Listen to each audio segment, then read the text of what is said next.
Hi friends, আজকে আমরা চলে আসছি মাদারীপুর জেলার বিলবাগিয়া নামক স্থানে। এখানে আজকে আমরা একজন চাষি ভাইয়ের সাথে কথা বলবো। সে হচ্ছে আজকে তার জমিতে পিএইচ রোপণ করবে, পিএইচের দানা বুনাবে। তো সেই ক্ষেত্রে সার প্রসেসিং করতেছে। এখানে আপনারা দেখতে পারতেছেন। ভাই, এই যে সারের মধ্যে এই যে এখন যেটা দিলেন, এটা কি? ফুরাডন। এটার নাম হচ্ছে ফুরাডন। হ্যাঁ, এইটার কাজ হবে কি? এইটাই যে পোকামাকড় থাকবে না, পোকামাকড় যদি থাকবে না, সব মাটিতে থাকে এগুলো মারা যাবে। সব। আর এখন হচ্ছে এই জায়গায় কি কি মিলাইতেছেন? ফুরাডন, লাল সার, কালা সার, ডিএবি সার, তারপরে দস্তা, এইগুলা মিলাইয়া এগুলা দিয়া এর সাথে কি আপনি দানা দেবেন না কি? প্রসেসিংটা যদি একটু আমাদের। না, দানা দিব না, দানা দিব এর পরে। দানা দেবেন এরপরে? হ্যাঁ, এরপরে। এটা হচ্ছে কতখানি সার আছে এই জায়গা ভাই? সার আছে 20 কেজি 5 কাঠায়। 5 কাঠা জমিতে 20 কেজি সার। হ্যাঁ। কি কি সার দিলেন এইখানে? টিএসপি, পটাশ, টিএসপি, পটাশ, দস্তা ফুরাডন আর ফুরাডন। এইগুলো হচ্ছে আপনি এখন এই যে মিলাইয়া এগুলা দেবেন হচ্ছে চাষের নিচে। চাষের নিচে। হ্যাঁ। এরপরে হচ্ছে আপনি দানা, এরপরে এক মই দিয়ে তারপর দানা এক মই দিয়ে তারপরে দানা ছিটাবেন। হ্যাঁ। তো আমরা আজকে পুরো প্রসেসিংটা দেখবো। আজকে ভিডিওতে সাথে থাকবেন আমাদের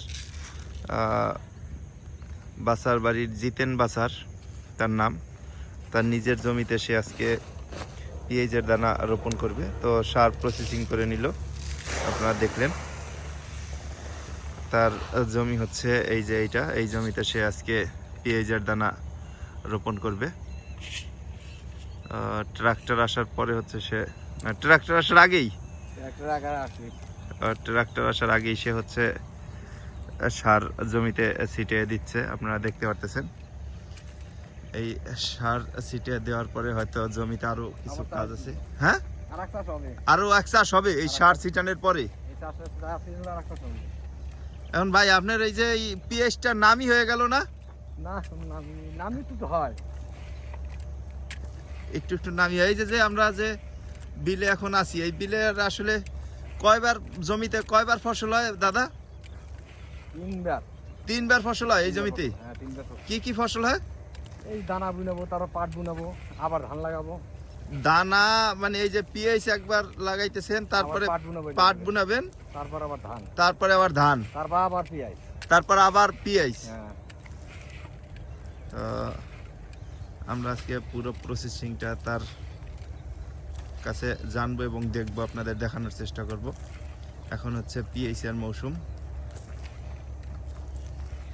তো সে হচ্ছে তার জমিতে সার ছিটিয়ে দিচ্ছেন, আপনারা দেখতে পারতেছেন।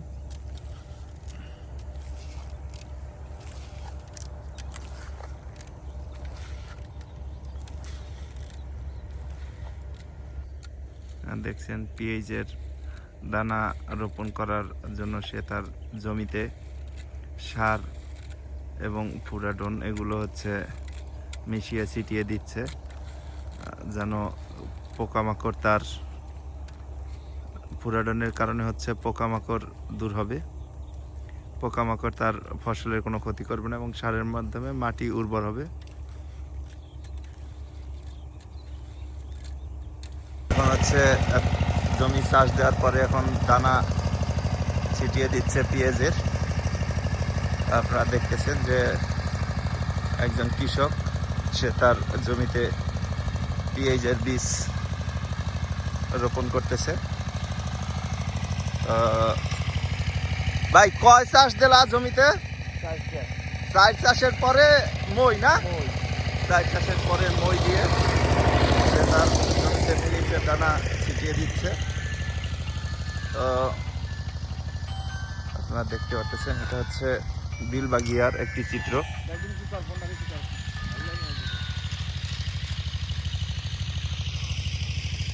ময়ের কাজ চলছে এবং কৃষক তার জমিতে পিএইচের বীজ রোপণ করতেছে। আমরা দেখলাম যে বিলে একটি জমিতে একজন কৃষক পিএইচের বীজ রোপণ করতেছে। তার একটা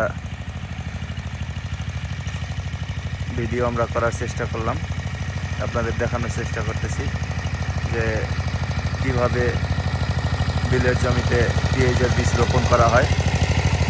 সে তার জমিতে প্রথম 4টা চাষ দিছে, চাষ দেওয়ার পরে এখন জমিতে মই দেওয়া হচ্ছে। মই এবং দানা একই সাথে রোপণ করা হচ্ছে, একদিকে মই দিচ্ছে আর একদিকে হচ্ছে সে তার জমিতে পেঁয়াজের বীজ ছিটিয়ে দিচ্ছে, আপনারা দেখতে পারতেছেন।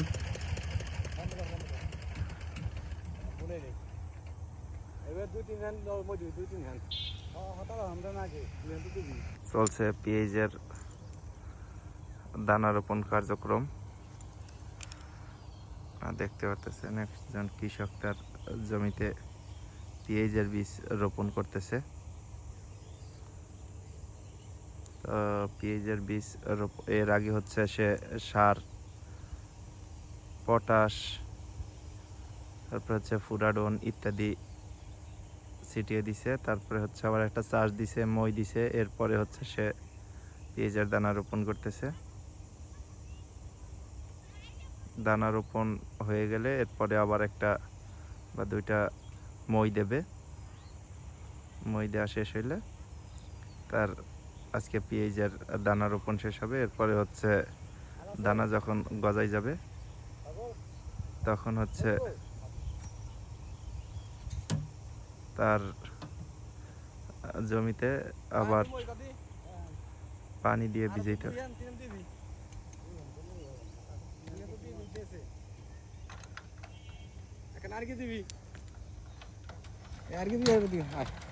ভাই এই যে যে দানাটা আপনি রোপণ করলেন, এই দানা গজাইতে কতদিন সময় লাগে? 1 সপ্তাহ সময় লাগবে এই দানা জ্বালাইতে। 1 সপ্তাহ পরে দানা যখন জ্বালাই যাবে তারপরে কার্যক্রম কি? তারপরে ওষুধ দিতে হবে, এরপরে আবার স্প্রে করতে হবে যেন হচ্ছে আপনার পোকামাকড় না খায়। এরপরে এই জমিতে কি আর কোনো আছে মানে পানি দেওয়া বা পানি দেওয়া লাগবে? পানি দিতে হবে, পানি দিতে হবে, মনে করে 10-15 দিন পরে পানি দিতে হবে। 10-15 দিন মানে দানা গজাই যাওয়ার 1 সপ্তাহ পরেই পানি দিলে ভালো হবে। পানি দিতে হবে। পানি দেওয়ার পরে হচ্ছে আপনার কার্যক্রম কি? দানা গজাই গেলে পরেই ওষুধ দিতে হবে। ওষুধ দিয়ে স্প্রে করবেন। স্প্রে করার পরে হচ্ছে পানি দেবেন। পানি দেব। পানি দেওয়ার পরে এই যে